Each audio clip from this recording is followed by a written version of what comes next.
with God because He is the Alpha and the Omega of everything na nakakalato. So, unahon din siya. O karon, human sa atong spiritual, dunay physical, karon unsay inyong expect mo sunod? Ha? What do you think? Atong diskusyon. Material. Ha? Material? Mga gamit? Okay, so don't be surprised nga mag-discuss ta niini usa ka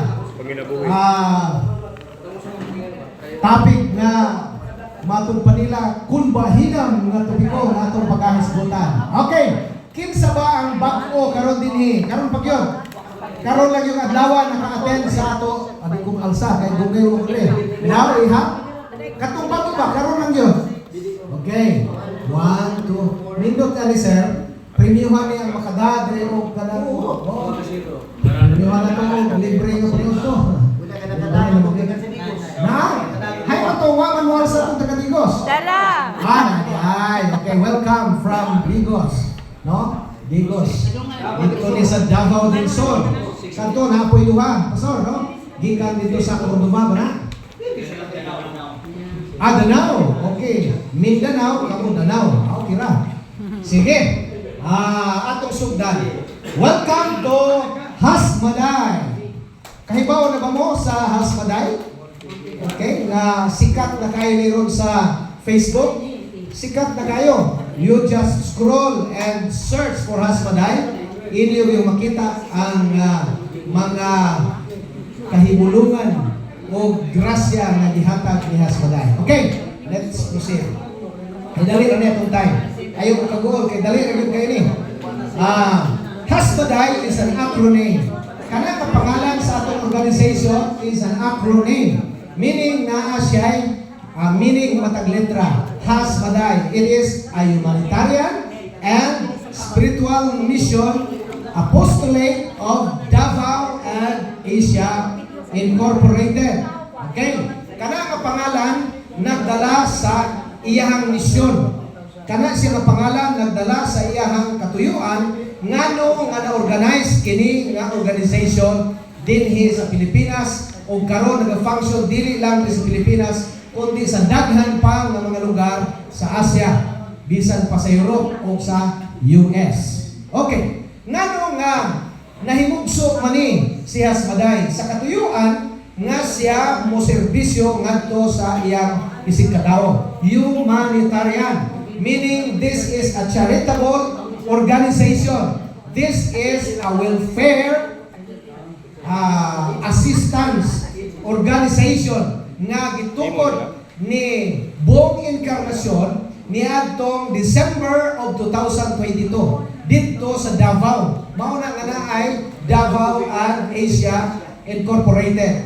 O iya kining iparehistro sa SEC, Securities and Exchange Commission. That is why nga sa diha nga narehistro siya, gihatagan siya og katungod Articles of Incorporation nga maka-function siya sumala sa iyahang permiso nga gihatag ni SEC. Okay. Unsa man ang mga Articles of Incorporation nga nakahatag niya og freedom sa iyahang pag-function o pag-operate as an incorporated organization. Ay mag-mention ka incorporated, pareho na sila. Okay. So, unsa man, kini siya tungod kay humanitarian or charitable organization, siya makahimo sa pag-operate sa iyahang katuyuan. Apa nagkinahanglan siya og finances nga mo supply og mo tabang gamito niya alang sa pagpadayon sa iyang misyon. That is why in the Articles of Incorporation, number 7, 8, and 9, imo makita din ha, no, naata, ganihan, ay layo, asa man ako ni makita, nga wala man ninyo ni-post, ako si kisultian, nakana siya registration nato, wala na ito na pina-post, kaya, wala man na siya, iyahan man na sa organization, pero mangayo mo, o ako mong padadaan, o ako mong pakitawag, nga doon na tayo, kaning registration niya, asa itong atong patini, atong dinhi nga, kaning visual aid, no? Wala na to. Sige lang. Okay, in that article, nagsulti, this organization has the privilege to collect funds, pledges, solicit grants, and donations from person to persons. Kini siya nga incorporation, kini siya nga, thank you kay Sir Manuel from Bohol. Okay, this is it. Saan naman eh? That's the thing.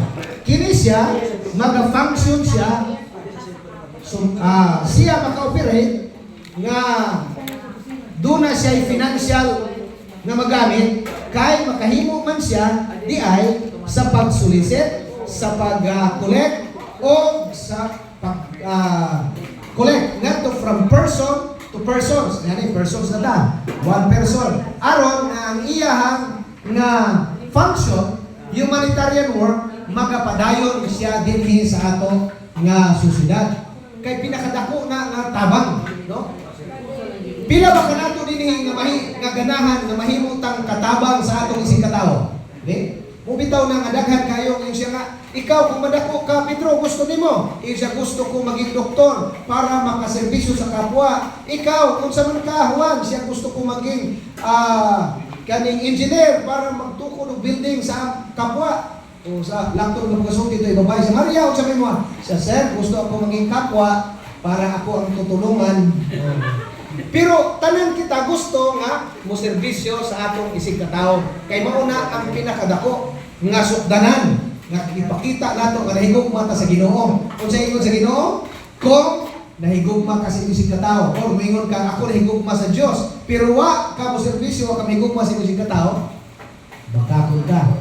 Unya ingon ni Ginoo, if you do this to the least of this my brethren, you do the same to me. Unsa man na? Ingon niya, when I was sick, when I was hungry, when I was thirsty, you give me drink. When I was in prison, you visited me. Yeah, I tell you the truth. If you do this, to the least of this my brethren, you do it to me also. So mauna nga, ang hasbaday, kaya ang atong founder, usaman siya ka-bishop sa Bible Baptist Church. So naa siya panglantaw nga makatabang yun sa iyang isig katao. Unsa man ang mahimo sa hasbaday? What is the mission of hasbaday? Hasbaday has three mission. Unsa man ang mission ni hasbaday? Number 1, spiritual mission. Ikaduha, livelihood mission. Ikatulo, mao ang social mission. Okay. Are we following? Spiritual, livelihood, o social. Pero pwede nato ni siya po ma-summarize sa pinulungan ngayon ini. Si hasbaday, gusto niya nga ma-cater. Iyahang what is cater? Maalagaran. Ganito, translator ni. Okay. Maalagaran ang, siya ang translator sa mga libro, daghan ng mga libro diha sa Philippine Publishing House. From English to Bisaya. Okay. Pastor Moraldi na.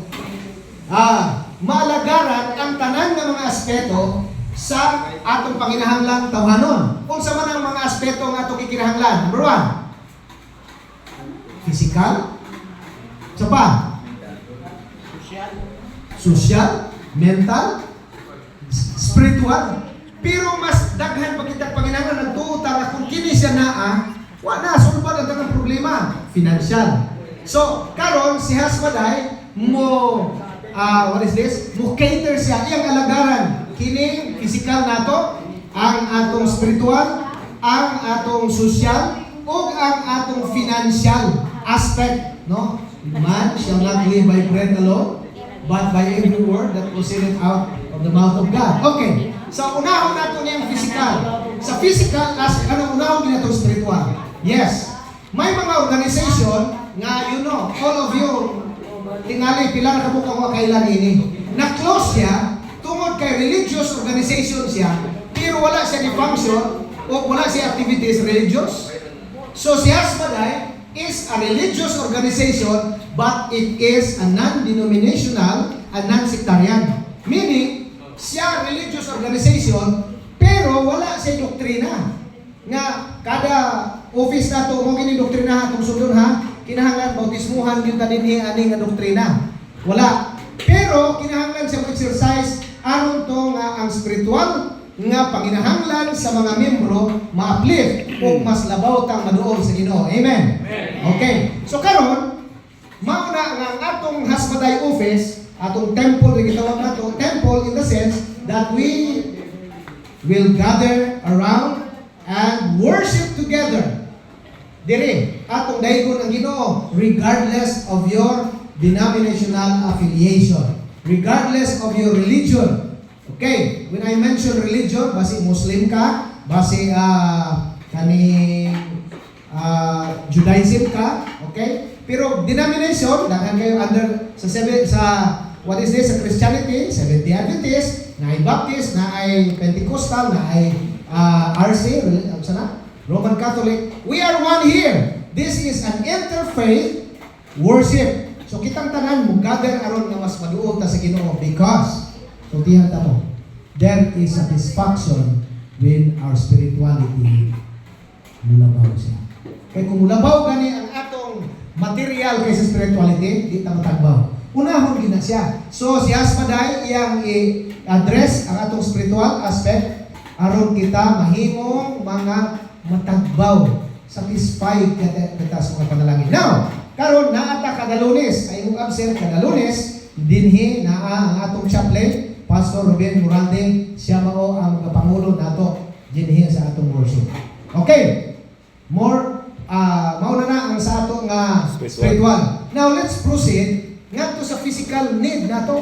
Si Hasbaday naa siya medical o burial assistance nga gi-promote o iyang gitawag nga gi-address ngadto sa mga membro. Okay, kung ma-hospital ang membro, adunay 30,000 pesos nga hospital assistance si Hasbaday. Okay ba? O piyuting okay ha? 30,000? O kung matigo, dunay 50,000. Hamay dako, ang 30 o 50? Hamay unahon yung claim? 30. Ako lang, bahala. Ingon siya, tinuod ay na, sir. Sumay lang. Sumay kay. Oo. Tinuod na ay namimbro nga, na. Oo, namatay. Naganiho. Namatay na niya, di ba? Pero wakaabot og 6 months. Wala pa. Pero membro siya. Ito lang istoryahon ang ato ang... membro siya. Ganihang buntag sila matay. Hangtod ron, patay gihapon. Tinuod ito? Okay. So naa siya physical aspect iyang i-address ni. Aron nga si husband, aron nga yung mga membro, dili mabalaka, no? Dili ta mabalaka. That is ato nang gitawag og in-house nga hospitalization aid. Flat rate na mga igsuon. Wala ta mo affiliate, wala ta mo attach og mga insurance company. Okay? Pero naa siya kagalingon in-house. Iyahara na ni Hasbaday nga kon ang membro magkasakit, muhatag siya og 30,000. Kunya, regardless of the bill amount, kay kung ang imong bill is 5,000 ra, 30,000 yun ihatag ni Hasbaday. Okay, di ba? Okay. Now, pwede siya ma-avail nimo kay doon naman tayo contestability period. Ang mga dagko nga mga insurance company, I was Manulife before. 6 years ko sa Manulife. And then sa FWD ko for 2 years. 8 years na ang akong experience sa insurance industry. Ang mga kanang life insurance, kinahanglan ka 2 years na ng disability. Pero million po na niyahatag noon. Okay, million. Kung matigok unang meeting sa langit, yan din nagpapabalikon, ano ba? Ang mga term. Okay, 2 years. Pero dinhi, flat rate, ihatag din na dayon. Pero madawat na to on the 7th month. Okay, ang contestability na to is 6 months only. Bumura. On the 7th month, kung kasakit si member, makadawat siya og 30,000. Kung sa may requirement, ang iyang hospital, ang doctor certification nga siya na-admit. Okay, doon ay admission. Aron to nga, makadawat siya. Okay. So, burial, death certificate. Dawat 50,000. Spiritual, physical. Now, arita sa ikatulo, mao ang educational. Doon na po siya education, i-cater niya ang educational needs sa atong mga bata. Okay. Di ba nindot? Nga doon na si scholarship, kinsa man din iya nga gusto nga iyang anak mahimong scholar. Ang akong anak, naningkamot siya mahimong scholar. Okay, iya pa kung isungog, siya pa, enrollment na, bayad. Kung pila man, siya bitaw, joke lang, scholar ko sa PhilSca. Uy, nindot tayo ay, graduate siya karon. Nindot kun ang bata scholar. Now, si Hasmaday, doon na siya scholarship grant. Kung saan man, si Hasmaday, gusto siya of give and take. What is this? Practice ba? Hatag, dawat. Dili ka kadawat, kung di ka mahatag. Okay, kay ingon man sa Biblia, it is better to give than to receive. Mauna siya ang prinsipyo sa boxer. Handa receive na ni. Sige siya give, di siya gusto makadawat. Okay, pero ang gusto niya sa batay, you give and then you receive. In what way? Now, ang paagi, kung doon na mo yung mga bata, ang inyong himuon lang, mo put in mo og 20,000 pesos. How much? 20. I-put in na ninyo. Pero kanang inyong 20,000, dili na mawa. Nga naman, si Hasbaday, iyang i-return ang 20,000 nimo in staggered installment sa sulod sa tulo ka buwan. So ang imong 20,000, mabalik ra sa imo in 3 months. In 3 months. Pero ang imong estudyante, grade 1 hangtod sa grade 6. Grade 7 hangtod sa grade 12. First year college hangtod sa fourth year college. Hangtod sa graduate. Makadawat siya og 1.5 kada tuig report. Kada buwan na po sa katuig. Atong laro na. Ang scholarship good for 1 year na siya. You put in now, ang imong bata for that year, mahimo siyang scholar. Kuha na to? Oh. 1 year scholarship. Pilay madawat ng total in 1 year? 18,000 pesos.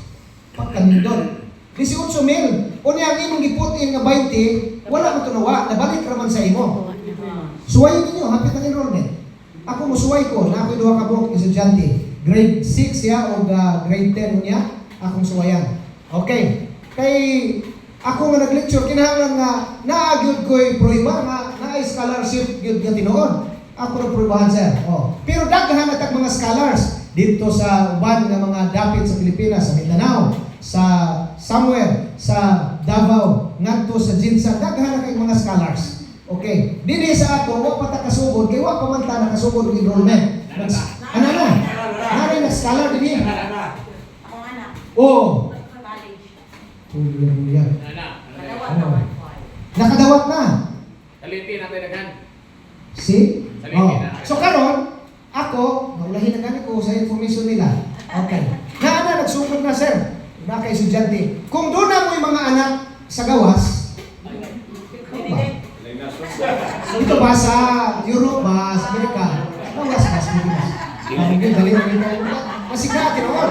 Oh, pwede ninyo masponsoran? Oh, masponsoran sa gawas sa Cebu. Oh. Pwede niyo masponsoran. Okay.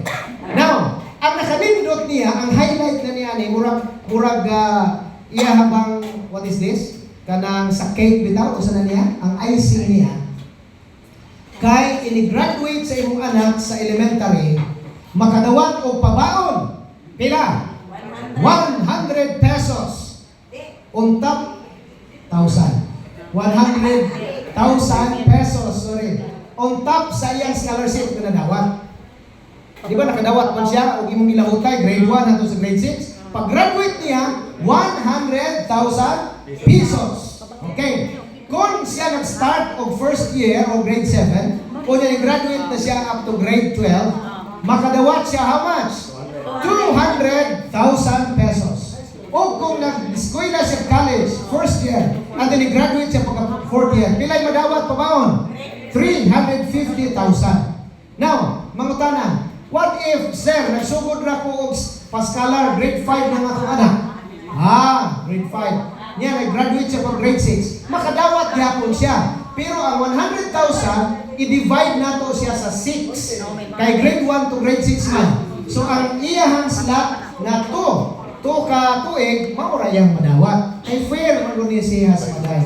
Walay pabor-pabor, no? Why parente din eh. Okay, why sugod-sugod din. Fair yun ang iyang pagtagal. Kung high school yapon, the same. I-divide yapon na to sa number of years nga diha sa high school. The same also in college. O pila na katuig ang iyahang na-avail, maura po ang number of slot or dito iyang makuha sa pabaon nga ihatag ni Hasmaday. Okay? Question sa educational. Para nga di mo malibog.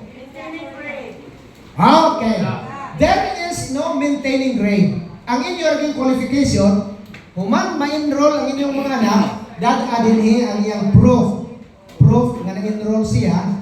And then, you put in your 20,000 pesos aron na magsugod ang iyang scholarship. And then, pagtapos sa tuig, dili na mo ang kita siya sa manay o grado na eskwela mo nagwa. Okay. Ma'am? Pwede sa silingan. Kung bumitaw yung na kung may anak na sa gawas, pwede ka mo sponsor. Silingan, kay humanitarian man natay silingan, hindi ka pa eskwela, you can do that. Malipay ang langit, ma'am, kung ato nang himuha. Okay, so, sunod. Anak sir ba? 3 months na lang siya next month. Oh. Plano ko i-continue, pwede na siya kuha ng ticket. I-continue siya sa? Anak ko 20,000 wala na ako. Oh, pwede. Pwede na yun. Sa dili na same nga student. Okay. Kanang imo hang 20, pwede na siya nimo i-put in o mahimo ang atong binisaya katihan ba?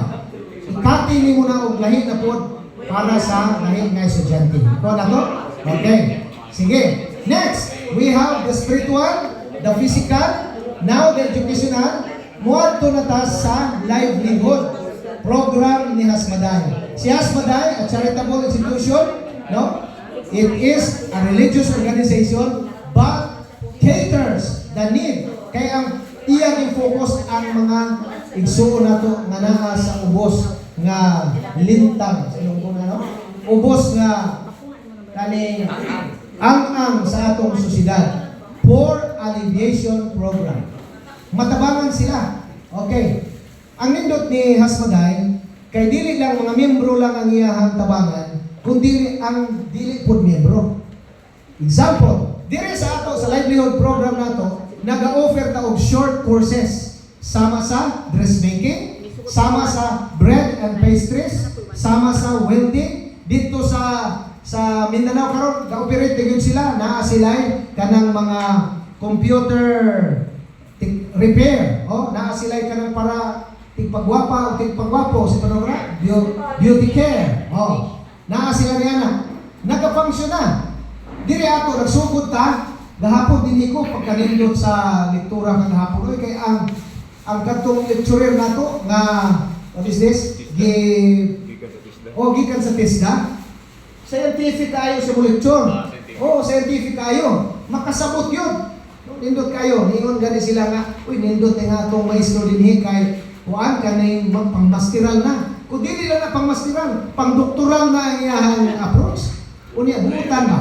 Kasabot yun ang kaning mga murag friend dance na tanan, ang atmosphere dinhi nindot kayo nga ang tanan makakaton sila panahin. Kung gusto mo, pwede po. Ang nakanindot ni Hasmaday, kay kung makagraduate sila, makadawat sila og certificate, national certificate 2, NC2, nga mahimo ng backup nila alang sa ilahang pag-apply para gawas or magtukod sila o ilang kagalingon na patahian.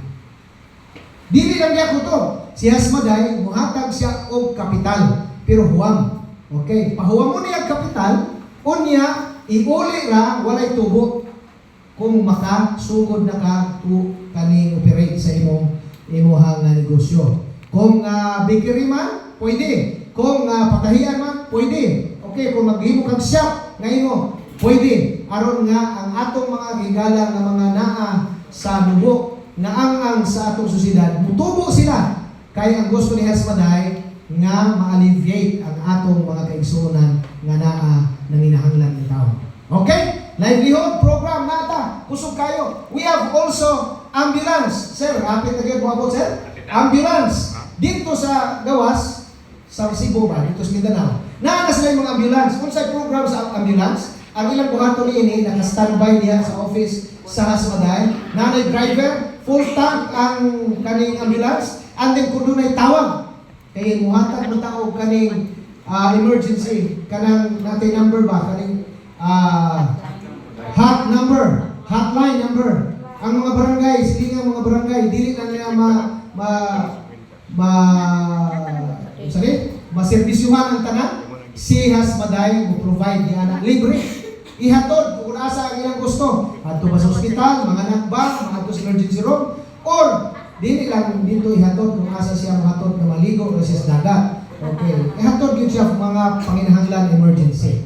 Okay, that is Hasmaday. We have also starting this what we call blood letting or blood donation.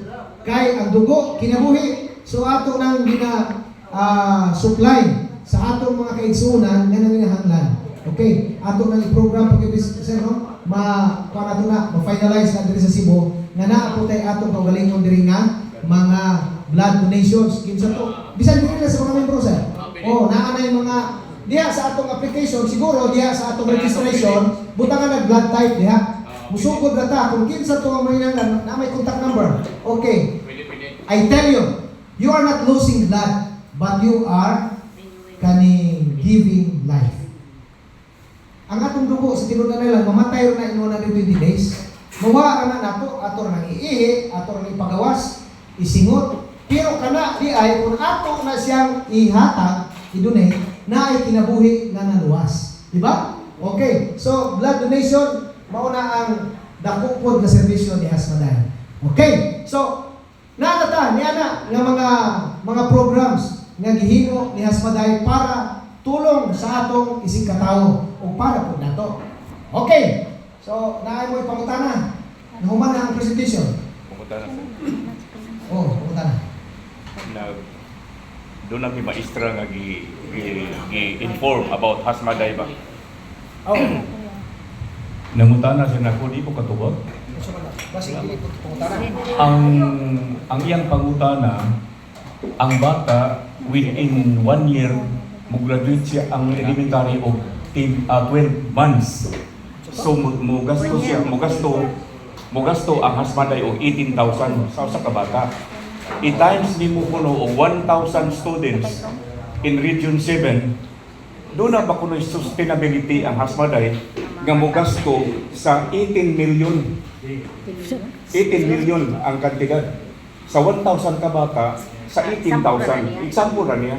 Doon na ba kuno sustainability ang Hasmaday. Hindi ko katubag. Tubag ra gid. Kuwang ra gid siya pagtuo. Nga naman, Alam ko sa inyo, ko. ang program nato give and take. Kung mohatag sila una o katihan na 20,000, dili gyud imposible nga di maghatag siya sa Hasmaday. Ina ma'am, i-prepare lang ng 20,000 kada bata na pila ka muna. Ang problema ng eskwela. Oh. Ang problema nila ang paghatag sa Kung mohatag lang sila 20,000, sigurado yun nga si Hasmaday makabalik. Pero kung gawa mo yung utang na ma'am, pinoon na. ang Hindi na nagkasuspend siya. ka, Okay. binibigay sa atong scholarship karon program sa Eskwela. Ilan na? 2,000 na. 2,000. Okay, okay. Tibuok nga siya. Graduate ka ron. Abot ka ron niya. Graduating ka ron. Sige. Okay. Nahuman na ta, wala pa. Okay. Wala pa. Naamoy gipabot? Wala pa na ang. Ha? Naay aspect mo pa ma-discuss? Gusto mo to? Yung sa ano, sir, can you elaborate on the SEC registration? SEC registration. Okay. Ang SEC registration nato, ma'am, is incorporated religious organization ta. Pero Okay. pwede kasi tayo dyan masita kasi we're parang soliciting investment. Yeah. Unless you have like a secondary This is a religious organization. Charitable ba? Okay. So kung charitable siya, naa siya what is this? Freedom. Naa siya kaning katungod tungod sa gi-provide ng articles of incorporation. Si SEC mismo mo nag-provide niya na. Okay. Siya nag-provide. Just like church man ba? Example, ang church. Regardless kung sa mga pangalan nato. Di ba? Nagahatag ta og offering. Nagahatag ta og tithe. Example lang na ba? Sa religious organization. Ang pangutanan ako, gisita ba ta kung ay ning hatag nato og tag 1 million na mga membro para sa church? Wala, because that is charitable organization. Kung mga foundation na ay mo donate atay mga philanthropist, mo donate sila mao ni nga mga amount. Gina-question ba? That is why ang ato nga mga dato nakakita sila maayo nga kausa nga ang ilang mga kwarta dili nila dayon ang ilahang asset dili dayon sila mo declare og kanang ilahang tax. Ang ilang tax dili nila ihatag kundi ilang ihutang sa mga foundation, sa mga humanitarian nga mga organization aron to nga mailhan pa sila, nakatabang pa sila directly ngadto sa mga tawo. Kay kung maghulat ta sa gobyerno, maabtan ta aning siyam-siyam. Meron po tayong proof yan kung anong mga company yun. Yeah, moabot ta diha ma'am. Mo bitaw nangutana ko, nag-joke ko kung ano ba ta? Oh. So, moabot ta diha ma'am. Okay. Nagasugod pa lang tag subida ba? Okay, karon.